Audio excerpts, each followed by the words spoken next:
4 दिसंबर 1971 रात के ठीक 12:30 हो रहे थे। राजस्थान के थार रेगिस्तान में कड़ाके की ठंड थी और लुंगेवाला पोस्ट पर एक अजीब सी खामोशी छाई थी। मेजर कुलदीप सिंह चांदपुरी अपने बंकर के बाहर खड़े थे। तभी अचानक उन्हें जमीन के नीचे एक कंपन महसूस हुई। उन्होंने अपना कान रेत पर लगाया और कंपन किसी भूकंप की नहीं थी, पर किसी भारी चीज के चलने की थी। मेजर ने तुरंत अपनी दूरबीन उठाई और जीरो लाइन की तरफ देखा। रेत के गुबार को चीरते हुए पाकिस्तान की 12वीं कैलेरी की चीनी T-59 टैंकों का एक विशाल रेजिमेंट उनकी तरफ आ रहा था। मेजर चांदपुरी ने रेडियो की तरफ झपका और हेडक्वार्टर को सर, सामने कम से कम 40 टैंक हैं और हजारों की तादाद में दुश्मन इन्फेंट्री हमारी तरफ बढ़ रही है। हमें तुरंत बैकअप चाहिए। हेडक्वार्टर से आवाज आई। मेजर चांदपुरी, हमारे पास एयर सपोर्ट के लिए हंटर जेट्स तो हैं, लेकिन वो रात में उड़ान नहीं भर सकते। तुम्हें सुबह के सूरज का इंतजार करना होगा। तब तक या तो पोस्ट छोड़ दो या अपनी किस्मत पे भरोसा करो।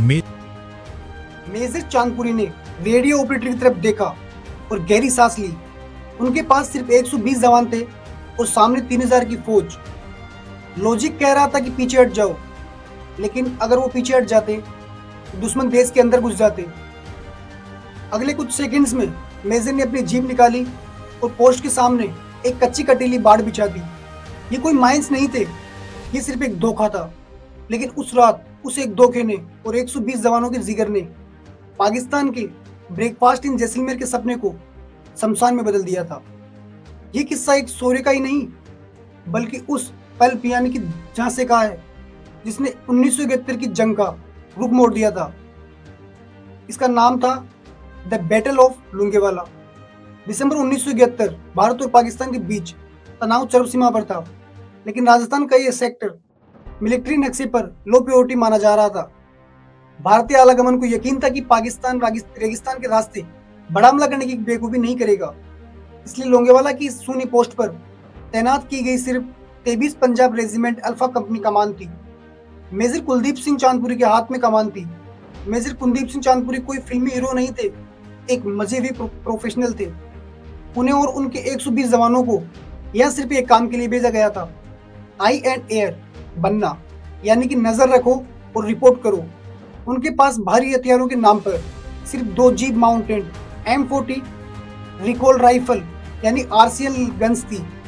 रात के करीब 12:30 हो रहे थे। पोर्ट से करीब 5 से 6 किलोमीटर दूर सीमा के पास सेकंड लेफ्टिनेंट कर्नल धर्मवीर अपनी एक छोटी पेट्रोलियम टीम के फुट मार्च पर थे। अचानक हवा का रुख बदला और धर्मवीर रुक गए। उन्होंने अपने जवानों को खामोश रहने का इशारा किया और रेगिस्तान की ठंडी हवा में उन्हें 2 चीजें महसूस हुई। पहली, लोहे के आपस में टकराने की बारीक मेटेलिक स्क्रीच और दूसरी डीजल के जलने की तेज गंध। यहाँ कुछ हरकत है। टैंकों की ट्रैक की आवाज आ रही है। काउंटिंग अभी साफ नहीं है। ओवर।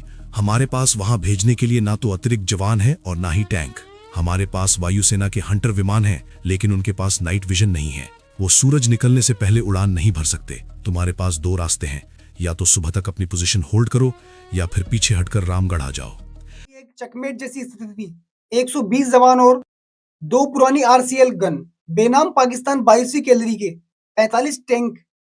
चांदपुरी ने अपने सूबेदारों और जवानों को बुलाया और कहा, सुनो जवानों, दुश्मन की तादाद हमसे 20 गुना ज्यादा है। ये मुमकिन है कि कुछ ही घंटों में ये पोस्ट लाशों से भर जाए। हेडक्वार्टर का ऑर्डर है कि हम टैक्टिकल विड्रॉल कर सकते हैं, यानी हम अभी इसी वक्त ये पोस्ट छोड़कर पीछे रामगढ़ जा सकते हैं। कोई हमें भगोड़ा नहीं कहेगा, क्योंकि ये ऑफिशियल ऑर्डर है। लेकिन एक बात समझ लो, अगर आज हम यहां से पीछे हटे तो कल सुबह पाकिस्तानी टैंक जैसलमेर की सड़कों पर होंगे। मैं यहां से 1 इंच पीछे नहीं हटने वाला। जिसे अपनी जान प्यारी है वो अभी जा सकता है, मैं उसे नहीं रोकूंगा। लेकिन जो यहां रुकेगा वो कल का सूरज तभी देखेगा जब दुश्मन की लाशें इस रेत में बिछ चुकी होंगी। अगर ये पोस्ट ओवररन हो गई और दुश्मन हमारे सर पे आ खड़ा हुआ तो मैं कैदी बनकर उनके सामने घुटने नहीं टेकूंगा। मैंने अपने जूते में ये लोडेड पिस्तौल रखी है, जिसमें ये आखिरी गोली मेरे अपने लिए है। और अगर इस जंग के बीच मेरे कदम पीछे हटे या मैंने तुम्हें पीछे हटने का हुक्म दिया तो तुम्हें मेरी कसम है, अपनी राइफल का रुख मेरी तरफ कर देना और मुझे वहीं ढेर कर देना। मेरी लाश इस लकीर के उस पार नहीं जानी चाहिए। अगले कुछ सेकंड्स तक वहां सिर्फ हवा की आवाज थी। बस एक एक करके उन 120 जवानों ने अपनी राइफल की सेफ्टी कैच हटाई और अपनी अपनी स्टेज की तरफ मुड़ गए। वो खामोशी चिल्ला चिल्ला कर कह रही थी कि उस रात लुंगेवाला से कोई पीछे नहीं हटने वाला था। उस रात मेजर चांदपुरी ने एक बटालियन को कमांड नहीं किया, उन्होंने 120 इंसानों को फौलाद में बदल दिया। रेत के उन टीलों के पीछे पाकिस्तान की पूरी ब्रिगेड ये सोचकर आगे बढ़ रही थी कि रास्ता साफ है। उन्हें नहीं पता था कि सामने कोई रेजिमेंट नहीं बल्कि 120 पेशेवरों की एक सैंड वॉल खड़ी है। असली खेल अब शुरू होने वाला था, जिसे मिलिट्री इतिहास में द ग्रेट बल्ब कहा गया था। रात के 2:30 बज रहे थे।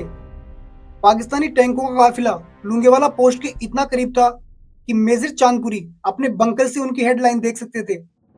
दुश्मन को यकीन था कि कोई भारी डिफेंस नहीं है।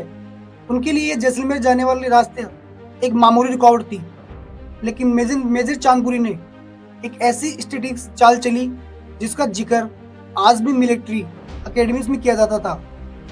मेजर चांदपुरी के पास एंटीटेक माइंस की भारी कमी थी। उन्होंने अपने जवानों को हुक्म दिया कि पोस्ट के चारों तरफ सिर्फ कटीले तार बिछा दिए जाए। ये कोई सुरक्षा कवच नहीं थे, ये बस एक साइकोलॉजी बल्ब था। जैसे ही पाकिस्तानी पहले T-49 टैंक ने इन तारों को देखा, उनके कमांडर के माथे पर पसीना आ गया।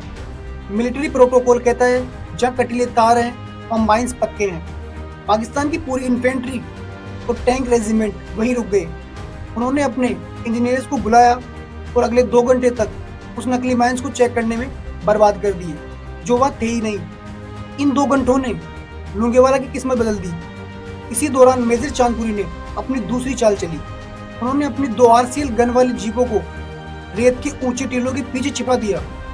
RCL गन की एक सबसे बड़ी खराबी उसका भारी बैक ग्लास, यानी जब ये गोला ताकती तो पीछे से निकलने वाली आग और धुआं गन की पोजीशन एक्सपोज कर देता है।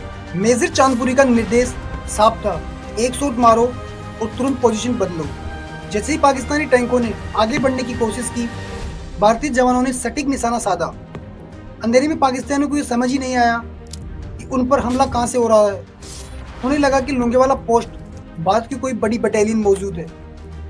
इसी बीच कुदरत ने भी भारत का साथ दिया। पाकिस्तान ने जिन भारी टैंकों पर भरोसा किया था वो यूरोपियन मैदानों के लिए बने थे। लुंगेवाला की नरम रेत में वो टैंक धंसने लगे। जैसे जैसे ड्राइवर इंजन तेज करते, टैंक और गहरे धंसने लगे। दुश्मन का 100 कैन हमला अब एक ट्रैफिक जाम में बदल चुका था। सुबह होने में अब सिर्फ 3 घंटे बाकी थे। पाकिस्तान की स्ट्रेटेजी अब फेल हो रही थी, लेकिन खतरा टला नहीं था।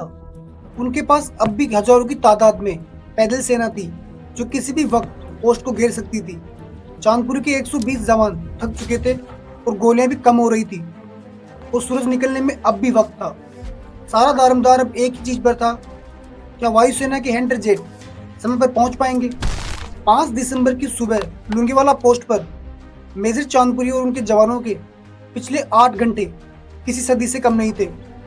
गोलियां खत्म होने पर भी जवान बुरी तरह घायल हो चुके थे और दुश्मन की पैदल सेना अब आखिरी हमले के लिए पोजीशन ले रही थी। ठीक उसी वक्त जैसलमेर एयरबेस पर एक अलग तरह की हलचल थी। एयरबेस पर IAF की 120 स्टोरन विमान खड़े थे। इनके कमांडर ने वी कमांडर एस पावा लुंगेवाला ने आई कॉल का इंतजार पूरी रात से कर रहे थे। सुबह के पहले किरण के साथ ही 2 हैंटर विमानों ने उड़ान भरी। इन विमानों की एक बड़ी स्ट्रेटेजिक कमी थी, इनके पास रिडार या आधुनिक नेविगेशन नहीं था। पायलटों को अपनी आंखों से दुश्मनों को ढूंढना था। पायलट जो देखा वो किसी टारगेट से कम नहीं था। पाकिस्तान के 40 से ज्यादा टैंक लुंगेवाला की उस नरम रेत में फंसे हुए थे। वो ना आगे जा सकते थे और ना पीछे। मिलिट्री की भाषा में इसे कहते हैं सिडिक्स। यहाँ पाकिस्तान की स्ट्रेटेजिक गलती सामने आई। उन्होंने इतना बड़ा हमला तो किया, लेकिन अपने टैंकों को हवाई सुरक्षा नहीं दी। उन्हें लगा वो सुबह होने से पहले लुंगेवाला फतेह कर लेंगे। सुबह 7:30 बजे पहली स्ट्राइक हुई। 100 जेट्स ने अपनी 30 mm एडन स्केल्स और T-100 रॉकेट से आग उगलना शुरू किया। रेगिस्तान में टैंकों के पास छिपने की कोई जगह नहीं थी। जैसे ही एक टैंक फटता, उसका काला धुआं और दूसरे टैंकों की पोजीशन बता देता। पायलटों ने बारी बारी से सोटिस की, एक जाता दूसरा आता। दोपहर होते होते लुंगेवाला का नजारा बदल चुका था। पाकिस्तान की 22वीं कैडेट रेजिमेंट का गर्व उनके T-59 टैंक अब जलते हुए लोहे के ढेर थे। पाकिस्तानी सेना में भगदड़ मच गई। जो टैंक सही सलामत थे, उनके चालक उन्हें वहीं छोड़कर पैदल सीमा की तरफ भागने लगे। शाम होते होते जंग खत्म हो चुकी थी। पाकिस्तान की 18वीं डिवीजन पूरी तरह तबाह हो गई थी। अब मेजर चांदपुरी और उनके जवान अपनी टेंशन से बाहर निकले तो उनके सामने एक कब्रिस्तान था, दुश्मन की स्ट्रेटेजी और अहंकार का कब्रिस्तान। भारत के 120 जवानों ने दुनिया को बता दिया कि युद्ध सिर्फ हथियारों से नहीं, बल्कि सही समय पर सही फैसले और स्ट्रेटेजी बल से जीता जाता है। आज भी लुंगेवाला की उस रेत में वो पाकिस्तानी टैंक वहीं खड़े हैं, इस बात की गवाही देने के लिए कि उस रात क्या हुआ था। जंग खत्म हो चुकी थी।